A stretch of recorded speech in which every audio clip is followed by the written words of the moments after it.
Olá, seja bem-vindo, seja bem-vinda ao canal que lhe ajuda a resolver e acelerar a sua análise qualitativa. Aqui quem fala é o professor Francis Lê e eu gostaria hoje de falar sobre a inteligência artificial que está bombando na rede, nos comentários, nos meios acadêmicos. Você certamente já ouviu falar no Chat GPT ou Chat GPT, como você queira pronunciar em português ou em inglês.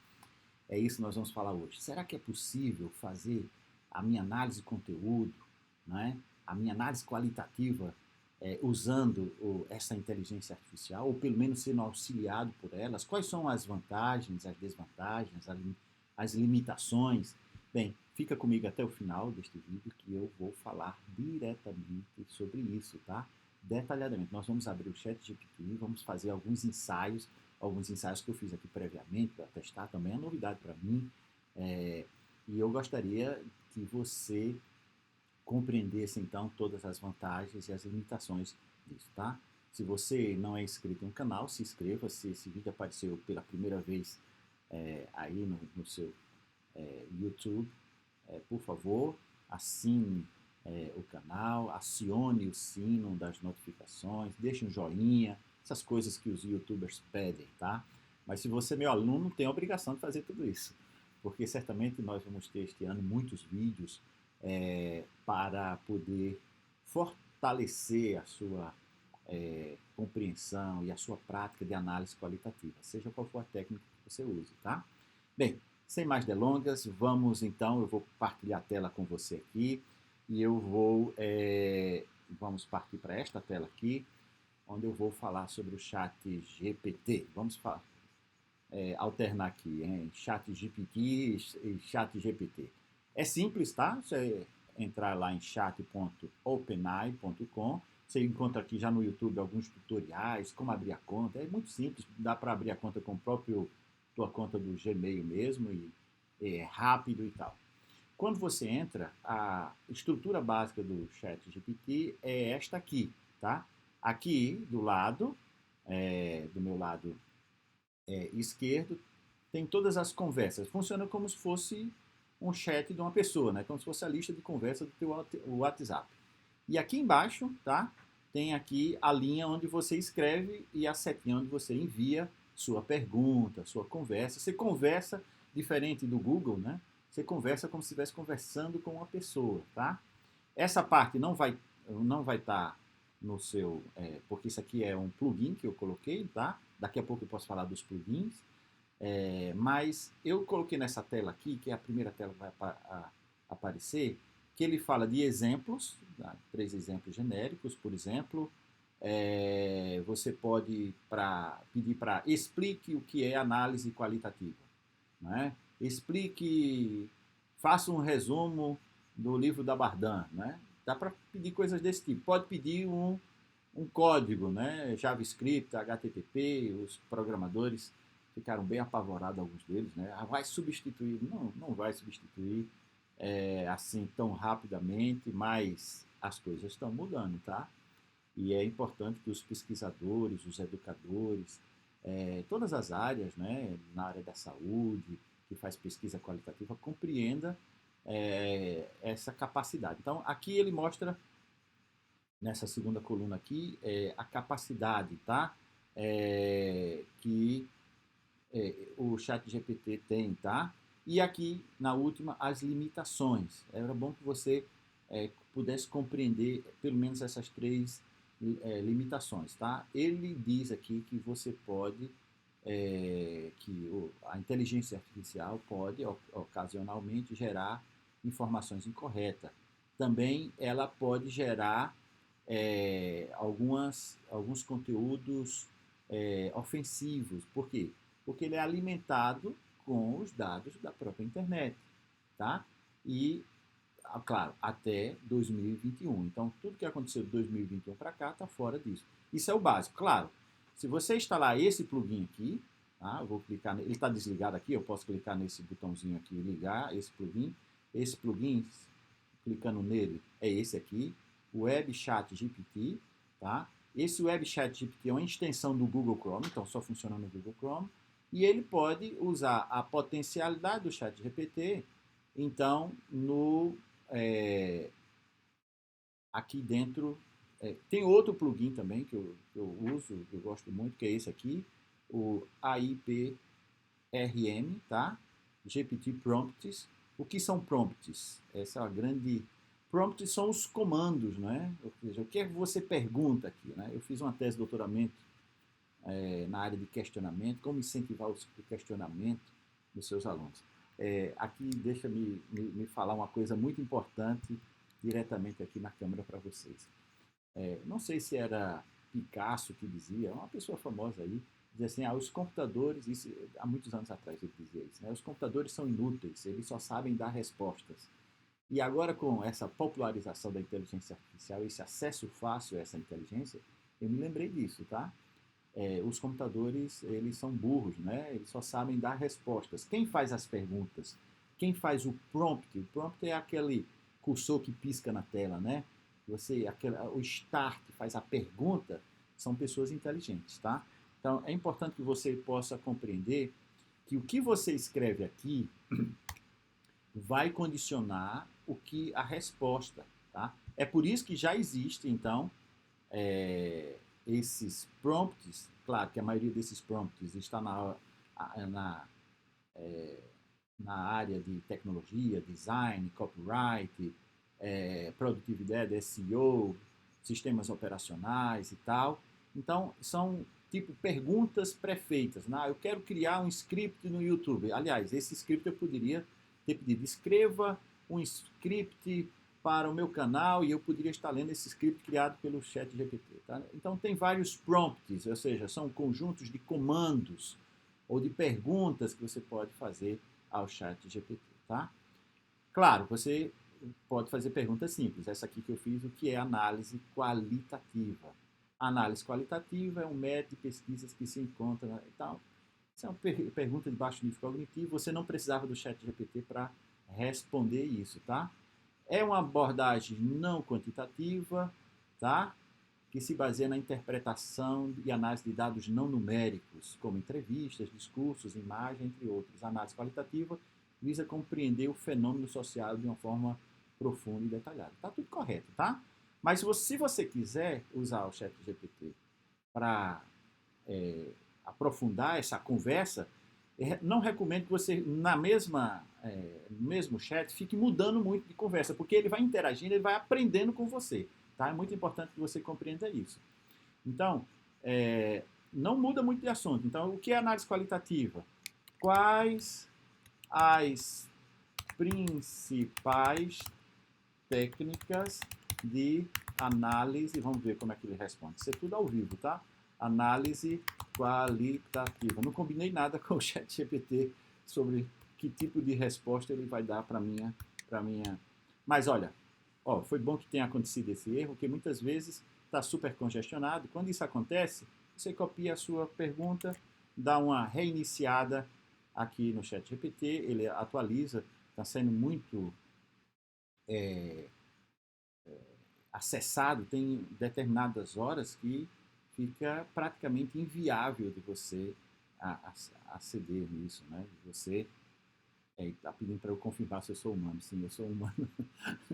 A própria máquina desconfiando se eu sou... Foi boa essa. Você é humano? Sim, sou humano, né? Então, análise qualitativa. Eu estava nesse chat aqui. O que é análise qualitativa? E agora eu copiei a última pergunta, não é? E vou enviar, então, quais as principais técnicas de análise qualitativa. As principais técnicas de análise qualitativa incluem análise de conteúdo, não é? Bem, enquanto ele está escrevendo aqui, deixa eu dizer uma coisa importante para vocês. A gente não vai ficar só nisso, tá? Sobre o que é. Nós queremos saber se ele pega uma entrevista, uma questão aberta de questionário e cria categorias e faz análise e tudo mais. É isso que eu vou mostrar para você. Então não desgruda aí do vídeo, porque isso aqui é só uma apresentação geral para quem não conhecia desta área, o ChatGPT, tá? Então, ela fala aqui das principais técnicas de análise qualitativa. Inclui análise de conteúdo. Isso é uma técnica de análise qualitativa.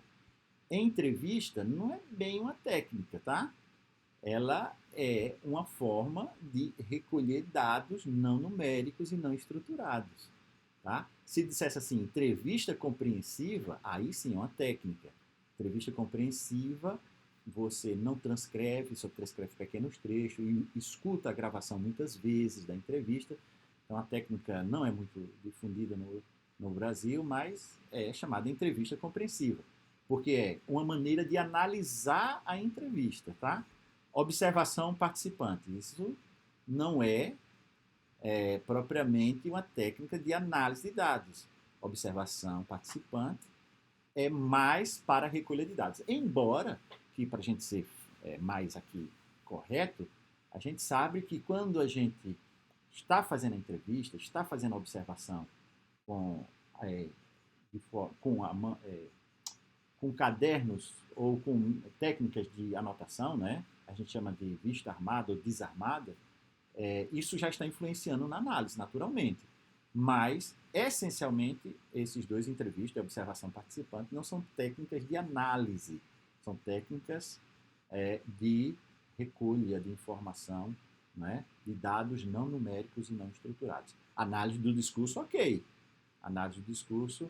Então, estudo de caso é mais um método de pesquisa qualitativa, e não propriamente uma técnica de análise. Mas também existem muitos livros de estudo de caso que acabam se confundindo com o próprio ato do estudo de caso. Bem, vocês já perceberam que ele vai se alimentar do que ele encontra em todo o aprendizado sobre isso. Então você pode dialogar com ele quase como se fosse um tutor, um orientador, não é?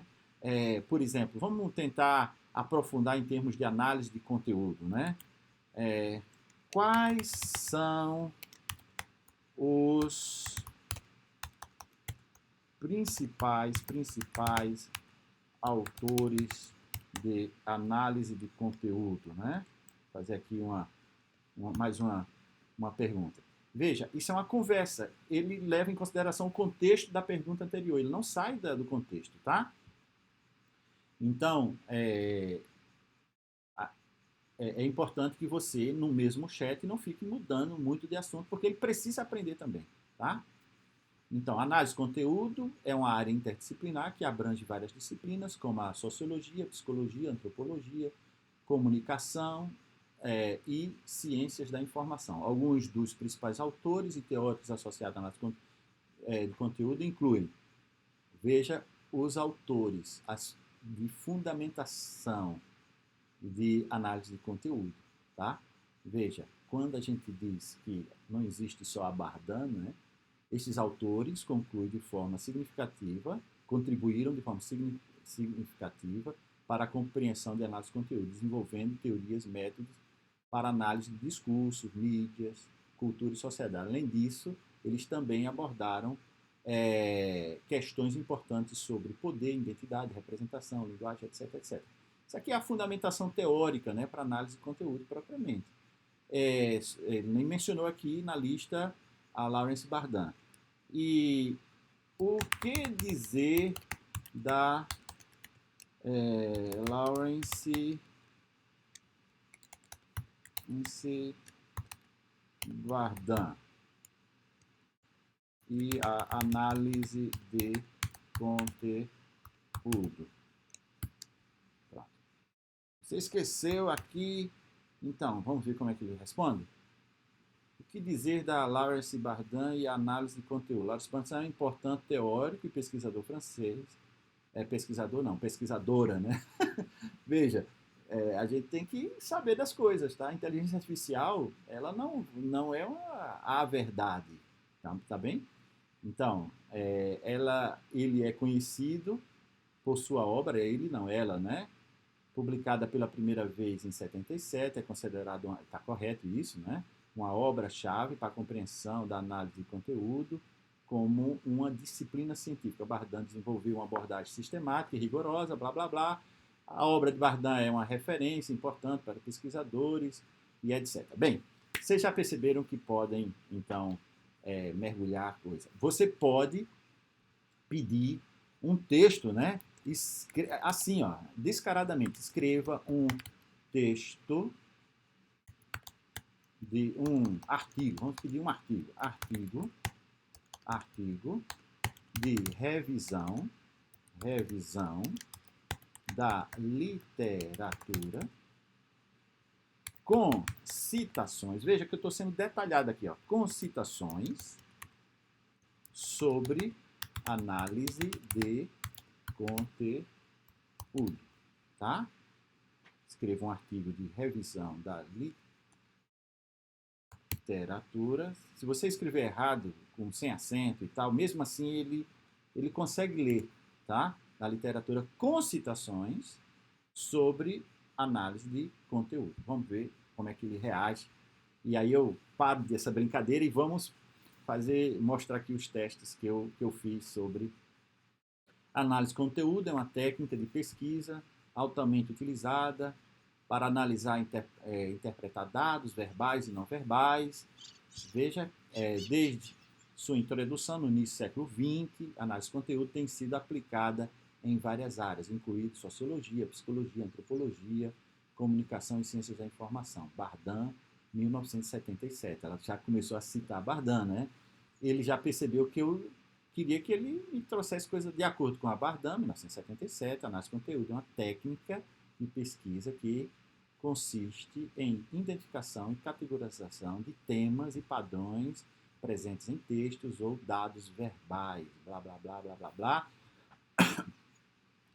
Então, a gente sabe que um texto citando só um único autor não é um texto rico, né? E ele aqui já acrescentou um segundo autor, né?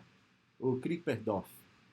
O Krippendorff atualmente um autor internacional de referência, né? Aliás, já até mencionei aqui em outras lives, em outros vídeos aqui do canal, tá? De acordo com Krippendorff, a análise de conteúdo também pode ser utilizada para analisar a representação social de questões sociais, políticas e culturais. Por exemplo, a análise de conteúdo pode ser utilizado para examinar como os meios de comunicação representam questões sociais como raça, gênero e sexualidade. Poxa vida, olha, ele parou aqui. De vez em quando ele para, tá? Então, podes continuar? Podes continuar.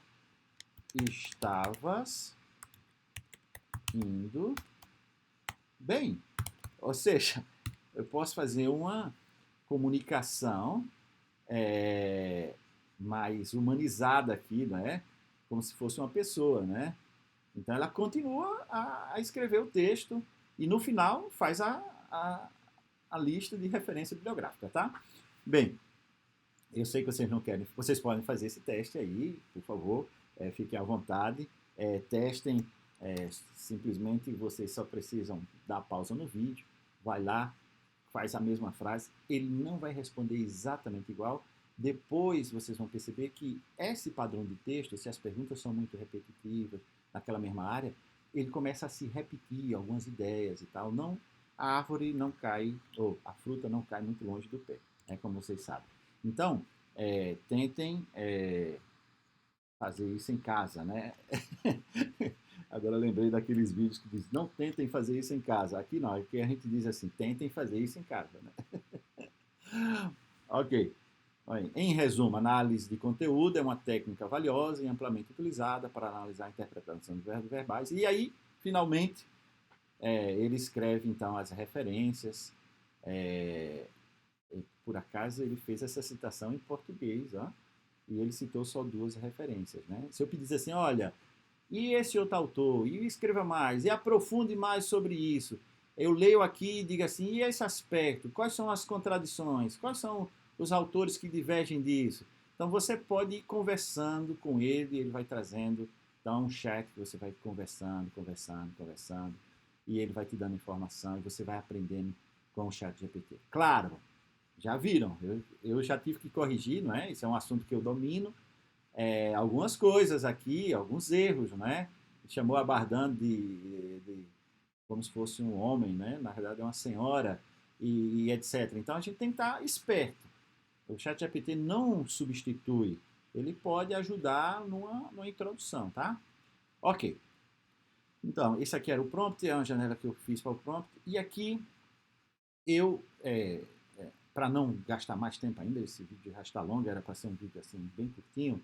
Obrigado porque você já está. Como é que ele faz isso?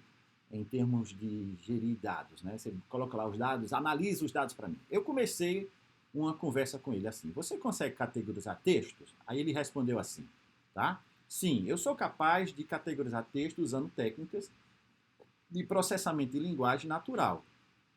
Isso pode incluir análise de sentimento, classificação de tópicos e extração de informações. No entanto, extrações de informação, óbvio, né? Você pode colocar o texto, diga, resuma esse texto para mim. E é isso que ele vai fazer para você, tá? E etc, tá? A classificação de tópicos também dá para fazer algumas coisas interessantes. No entanto, a precisão da minha categoria dependerá do contexto do texto e da qualidade dos dados de treinamento usado para me treinar. Ou seja, se eu tenho, por exemplo, um conjunto de entrevistas, eu devo colocar uma entrevista e pedir uma análise, certo? E depois é que eu vou para outra entrevista. E não existe nada assim, ó, pá, automático. Ele precisa aprender. A inteligência artificial precisa ser treinada. Bem, como eu não tinha muito tempo aqui para treinar ele, eu disse assim, então categorize o seguinte texto. Então, daqui para baixo, o que é isso? Isso aqui é um texto que eu copiei, são questões abertas de um questionário sobre voluntariado, tá? Onde eu pedi, olha, nós vamos montar um curso sobre voluntariado. É, quais são as perguntas que você gostaria de ver respondidas neste curso? Então, é, eu simplesmente coloquei, então, categorize os seguintes textos. Eu usei um termo ligado à conversa anterior, tá? E colei aqui, copiei lá da coluna do Google Formulário, todas as perguntas de pessoas reais, nesse caso aqui são pessoas reais, que responderam, olha, eu gostaria, num futuro curso sobre voluntariado, de saber tal coisa. Aí, copiei tudo aqui, ele me respondeu assim, esses textos parecem ser perguntas e dúvidas relacionadas ao voluntariado e ações sociais, especificamente envolvendo a Igreja Adventista e organizações como a ADRA, a ASA, tal, etc, etc. Ok, ele, tipo, identificou o assunto. Agora, eu disse, então, podes mostrar códigos com palavras-chave e classificar o texto acima? Aí ele pede desculpa. Desculpa, mas eu sou apenas um modelo de linguagem baseada em inteligência artificial e não tenho a capacidade de codificar ou classificar texto usando palavras-chave. No entanto, é possível utilizar técnicas de processamento de linguagem, aquele repete, aquele texto está lá, extração de tal, palavra-chave e classificar textos. Essas tarefas geralmente requerem programação de dados, de treinamento, alimentação, para alimentar um modelo de aprendizagem de máquina. Veja, ele está respondendo de forma correta, está mostrando isso. Então, eu, como ser inteligente, é que tenho que saber fazer as perguntas certas, tá? Vocês já brincaram daquele joguinho, né, para adivinhar? Tem uns jogos que você faz a pergunta, né? Um objeto oculto, a palavra oculto. E você tem que fazer pergunta. Essa pessoa é alta ou é baixa? Aí, sim ou tem que ser com sim ou não, né? Essas coisas. Então, aqui no ChatGPT funciona mais ou menos assim. Você precisa fazer a pergunta certa. Você sabe, quando eu comecei a perceber isso, eu disse, poxa vida, a gente fala isso em educação e na área de pesquisa científica há anos, não é? A capacidade de questionar, nós temos que desenvolver nossos alunos, eu sou da área da educação, né, didática das ciências, a capacidade de ajudar nossos alunos a fazerem a pergunta certa, porque os computadores, a inteligência artificial vai nos ajudar e a gente tem que obter respostas. A gente tem depois que criticar essas respostas. Como vocês podem ver aqui, essas respostas não são assinatura da verdade, tá? Bem, aí eu disse assim, então é assim, então vamos brincar de outra maneira. Quais as palavras, contando com as sinônimas, que mais se repetem no texto acima? Então, não coloquei o texto novamente. A gente já sabe que a base de dados é essa aqui, né? De todas essas perguntas reais de pessoas, né? As palavras que mais se repetem no texto acima incluem voluntariado, igreja, ajuda, ADRA, pessoas, problema, participação, ação, como, necessidade, voluntariado, integração, princípios. Aí listou, tá? Aí depois ele disse assim, alguns sinônimos que podem ser usados para algumas dessas palavras incluem voluntariado, doação, contribuição, trabalho comunitário, igreja, congregação, instituição religiosa, tal, tal, tal. Algumas dessas palavras não aparecem no meu texto original. Ele simplesmente colocou sinônimos das palavras que aparecem. Aí, ok, então ele já sabe identificar as palavras-chave do meu texto, mas se repetem. Então vamos para o próximo passo. Podes agrupar as perguntas do texto nestas palavras-chave principais? Aí ele responde como se fosse uma pessoa, né? Eu acho ótimo isso. Sim, é possível agrupar as perguntas do texto, porque o meu texto inicial era uma questão aberta de questionário, onde eu pedia para as pessoas fazerem perguntas que gostariam de ver respondida num curso, numa formação sobre voluntariado, tá? Aí ele começa aí sim, voluntariado, ele começa a colocar as perguntas do meu texto, então, relacionada a voluntariado, ele fez então uma seleção de perguntas, né? Claro, eu não fiz ainda as contas, porque são 150 respostas aqui, se ele foi exaustivo ou apenas exemplificativo. Pelo jeito ele foi exaustivo, não sei, teria que contar isso. Mas o que é que eu estou dizendo para você? É que ela pode ser uma ferramenta para você dialogar, pensar, tá? É, aí ele parou aqui, aí eu estava indo bem, podes continuar? Claro, vou continuar agrupando as perguntas restantes. Aí aqui, igreja, organização, caridade, ele colocou éticas e responsabilidade, ele colocou outras perguntas, outros, e aí ele colocou outros. Parece que, muito obrigado, vai ser muito útil. De nada, fico feliz em ajudar. Se precisar de algo mais, não hesite em me perguntar. Então, veja, eu depois continuei mais a conversa aqui. Eu tenho aqui um bom pontapé inicial. Claro, eu conheço as perguntas, eu li previamente. É muito importante que você possa compreender isso, tá? O ChatGPT não vai substituir a inteligência humana do pesquisador e mais ainda em análise qualitativa, tá?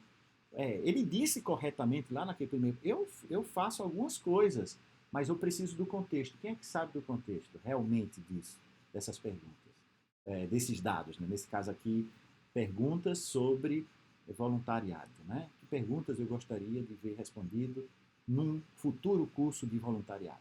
Era essa a pergunta, tá? E eles fizeram, os 150 respondentes, né? Fizeram várias perguntas. Então, com base nessas perguntas, eu vou tentar montar uma formação que atenda as perguntas mais recorrentes, os temas mais recorrentes e as necessidades desta comunidade, né, de voluntários ou do público-alvo disso. Veja, o ChatGPT é uma ferramenta maravilhosa. Assim como o Word foi no passado, assim como a internet foi no passado. Existe muito, na minha opinião, alguns alarmistas, né? Claro que o ChatGPT, né, e a inteligência, não é só o ChatGPT, tá? Tem dezenas e vai surgir muito mais. Vocês vão ver esse ano. Vai bombar. A Google está preocupada com isso. Já anunciou que vai ter mais de 20 ferramentas associadas ao Google Inteligência Artificial. Então, é muito capaz de, quando você for fazer uma pesquisa no Google, já venha uma resposta de lista de sites, mas também uma resposta de inteligência artificial, fazendo síntese, fazendo análise, fazendo informações. Então, mais do que nunca, os nossos alunos, né, alunos de mestrado, doutorando, atenção você orientador, né, que está aqui me assistindo, eles precisam ser cada vez mais pesquisadores pensantes e não mero refletores do pensamento de outras pessoas ou da inteligência artificial, por melhor que seja, tá bem? Então, eu espero que este vídeo tenha sido útil para você ter um vislumbre sobre isso, que esteja tão entusiasmado como eu, tá? Nós estamos já trabalhando em como incorporar isso, por exemplo, associado ao WebTDA, que é o software que nós somos autores, né? Como vocês sabem, quem acompanha meu canal sabe. Como é que eu associo e atualmente a empresa, né, OpenAI, né, Engraçado que é OpenAI, mas depois ela tem um modelo de negócio que vende isso, né? Mas tudo bem, isso é outra questão. Mas como é que a gente pode associar esta ferramenta com o WebQDA, que é uma ferramenta clássica, como o MVivo, o MaxQDA? Certamente essas grandes empresas também estão já pensando em maneiras de incorporar isso, né? Alguns anos atrás, eu me lembro, há 15, 20 anos atrás, quando eu comecei a dar formações do antigo Nudist, né, que depois virou NVivo, é, o sonho era a transcrição. Né? Hoje em dia já não é mais um sonho. Os aplicativos e os processos de inteligência artificial de transcrição de áudio em texto são muito bons, muito bons. Mesmo assim, precisa, como vocês já viram em vídeos anteriores, precisam de ser validados. Inteligência artificial, maravilhoso, vai adiantar muita coisa, vai abrir meus olhos, mas eu tenho que ter a capacidade de pensar nas perguntas certas, de fazer o prompt, né? De pedir do comando certo para obter e depois analisar se aquilo está correto ou não. Vocês já viram que eu posso ter coisas falhas aqui. Então, sempre vai precisar depois de validação do pesquisador, seja na transcrição, seja então no uso da inteligência artificial para criar códigos, etc. Agora imagina, eu analisei aqui uma questão aberta de questionário com 150 pessoas. E se fosse 400?